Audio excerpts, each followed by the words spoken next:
Living in a vibrant neighborhood, I always felt a sense of safety. My life was a comforting routine of work, gym, and evenings spent with friends. But one rainy evening, my sense of security was shattered when I took a shortcut through a deserted street on my way home. It was late, around 11 p.m., and the rain had picked up, turning from a drizzle to a steady downpour. I had just left a friend's house after a movie night and pulled up my hood as I quickened my pace, eager to get home. The main streets were empty but well lit. Tempted by the prospect of cutting 10 minutes off my walk, I decided to take a narrow alley I usually avoided. The alley was dark and lined with old brick buildings, their windows boarded up and covered in graffiti. Puddles formed in the uneven pavement, and the sound of rain splashing against the ground echoed eerily. I was halfway through when I heard footsteps behind me. My heart raced, but I told myself it was probably just another person seeking shelter from the rain. I glanced back and saw nothing but shadows. As I continued, the feeling of being watched grew stronger. My footsteps quickened, and the footsteps behind me did the same. I looked back again and saw a group of figures emerging from the darkness. 5 or 6 men, their faces obscured by hoods and the dim light. Panic set in, and I started to run, but the alley seemed to stretch endlessly before me. "Hey, where do you think you're going?" one of them called out, his voice dripping with menace. They broke into a sprint, closing the distance between us. I reached the end of the alley and turned sharply into another deserted street, only to find myself at a dead end. Trapped, I spun around to face them. They advanced slowly, spreading out to encircle me. The leader, a tall man with a scar running down his cheek, stepped forward. "Lost, are we?" he sneered. His eyes gleamed with a dangerous mix of amusement and malice. "Please, I just want to go home," I said, trying to keep my voice steady. The leader laughed. "Home? This is your home now." He gestured to the dark, empty street around us. The gang closed in, and I felt a cold sweat break out across my forehead. I glanced around desperately, searching for an escape route. The rain continued to pour, masking the sound of approaching footsteps from behind the gang. Suddenly, a figure emerged from the shadows. It was a man tall and muscular, with a baseball bat slung over his shoulder. "Hey, leave him alone!" he shouted, his voice cutting through the rain like a knife. The gang turned to face the newcomer. "Who the hell are you?" the leader snarled. The man with the bat stepped forward, his expression resolute. "Doesn't matter. Back off now." For a moment, the tension was palpable. Then, with a nod from their leader, the gang slowly backed away, melting back into the shadows. The man with the bat watched them until they were out of sight, then turned to me. "Are you okay?" he asked, his voice softer now. I nodded, my heart still pounding. "Yeah, thanks to you. I don't know what would have happened if you hadn't shown up." He shrugged.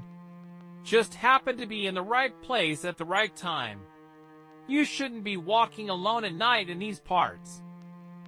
"Yeah, I learned that the hard way," I said, managing a shaky smile. He escorted me back to the main street, where the lights and the presence of occasional cars felt like a return to safety. We parted ways, and I never saw him again, but his timely intervention stayed with me. The next day, I heard rumors about the gang terrorizing our neighborhood. People talked about a vigilante who had been protecting residents from the shadows. I realized I had encountered him, and it brought a strange sense of comfort. From then on, I avoided that alley, and the memory of that night served as a constant reminder of the hidden dangers lurking in the seemingly safe corners of our world. The experience left me wary, but also grateful for the mysterious guardian who had saved me from a fate I dared not imagine. Living in a bustling neighborhood filled with families and professionals, life felt pretty routine. Between work, social engagements, and weekend barbecues, there was a comforting rhythm to my days. But that sense of normalcy was disrupted when a peculiar woman moved into the old, vacant house at the end of our street. At first, she seemed like a regular new neighbor. She introduced herself as Miriam and was polite, if somewhat reserved. She kept to herself, rarely seen outside except for late-night walks. Rumors began to swirl about her odd habits. Neighbors noticed strange symbols painted on her windows, and odd chants emanating from her house late at night. I shrug off these stories as gossip, but curiosity tugged at the edges of my mind.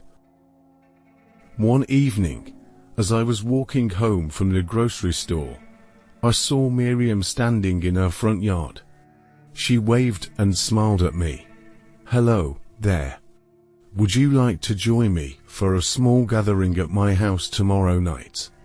she asked, her voice warm and inviting. Despite my initial reservations, I agreed, thinking it would be an opportunity to debunk the rumors and get to know her better. The next night, I found myself standing on Miriam's doorstep, a sense of unease gnawing at me. As I entered, I noticed the air inside was thick with the smell of incense, and the lighting was dim. Several other neighbors were already there. Milling about with uneasy smiles, Miriam greeted us and led us into her living room, where a large circle was drawn on the floor, filled with intricate symbols. Candles flickered at the circle's edge, casting eerie shadows on the walls. Miriam's demeanor shifted as she began to speak in a low, almost hypnotic voice. "Tonight, we gather to cleanse and protect our spirits," she intoned. "Join hands and close your eyes." Reluctantly, we obeyed. As soon as we formed the circle, Miriam began to chant in a language none of us recognized. The air grew colder, and a palpable sense of dread settled over the room. My heart raced, and I felt an overwhelming urge to run, but my feet felt rooted to the spot. Suddenly, the room seemed to pulse with a strange energy. The candles flickered wildly, and shadows danced in unnatural patterns. I opened my eyes just a sliver and saw Miriam's face. Her eyes rolled back and her mouth moving rapidly. The other neighbors looked terrified, their expressions mirroring the fear I felt. Just when I thought I couldn't take it anymore, the chanting stopped abruptly, and Miriam collapsed to the floor. We all stared at her, unsure of what to do. Slowly, she sat up, her eyes returning to normal. "Thank you for participating," she said, her voice sounding more like herself. "You may all go now." Without another word, we hurried out of her house, the air outside feeling blissfully fresh compared to the oppressive atmosphere inside. That night, sleep eluded me as the events replayed in my mind. The next morning, I noticed a strange mark on my wrist, a symbol I didn't recognize, eerily similar to the ones drawn on Miriam's floor. Panic set in, and I decided to confront Miriam. When I arrived at her house, it was empty. She had vanished, leaving behind no trace of her existence. In the weeks that followed, strange things began happening in the neighborhood. People reported hearing whispers in the dead of night, and shadows seemed to move with a life of their own.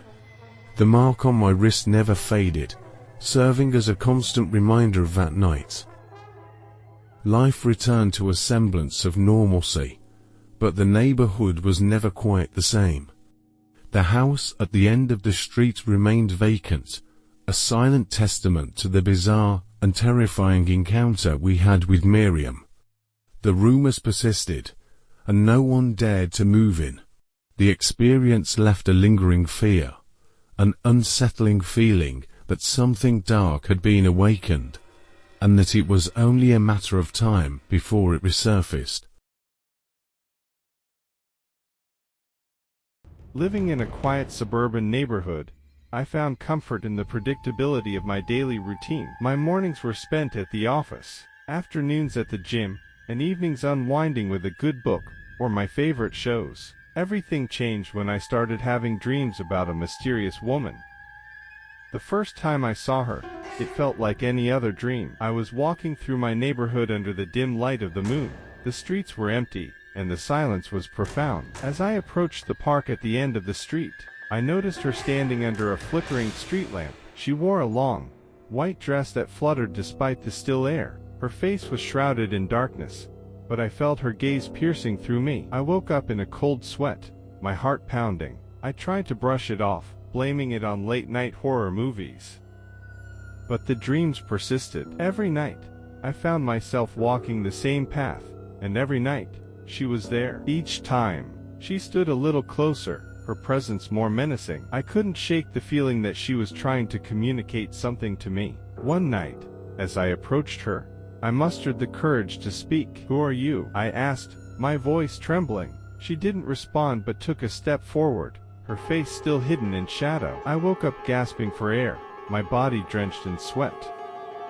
As days turned into weeks, the dreams began to affect my waking life. I saw her everywhere, in the reflection of store windows, in the shadows of my home, even in the faces of strangers on the street. I confided in my friend Sarah, who lived a few houses down. She listened intently, her expression growing more concerned with each word. "You're not going to believe this," she said, her voice barely above a whisper. "I've seen her too, not in my dreams, but in real life. There's an old house at the end of the block. I've seen her standing in the window at night, just staring out." A chill ran down my spine. Could it be the same woman? Driven by a mix of fear and curiosity, Sarah and I decided to investigate. We walked to the old house late one evening. It stood in disrepair, its once pristine exterior now overgrown with ivy and decay. The air around it felt thick with an unnatural stillness. As we approached, the sense of dread I had felt in my dreams intensified. We peered through the dirty windows, but saw nothing. Just as we were about to leave, I felt a cold hand on my shoulder. I turned around, but there was no one there. Sarah's eyes widened in horror, and she pointed to an upstairs window. There she was, the woman from my dreams, staring down at us with hollow, lifeless eyes. She raised a hand, and I felt an icy chill spread through my body, as if her touch was freezing my soul. We ran back to my house, locking the doors behind us. That night, I had the most terrifying dream yet. The woman stood at the foot of my bed. "You shouldn't have come," she whispered, her voice echoing in the darkness. "Now you've awakened something that cannot be stopped." I woke up screaming, the terror of her words etched into my mind. The dream stopped after that, but the feeling of being watched never left me. The old house was demolished a few months later, but the memory of those nights haunted me. My once safe neighborhood was now a place of fear and uncertainty. I moved away, seeking solace elsewhere, but the image of the woman from my dreams lingered. I knew that no matter where I went, her presence would follow, a dark shadow waiting to reappear when I least expected it.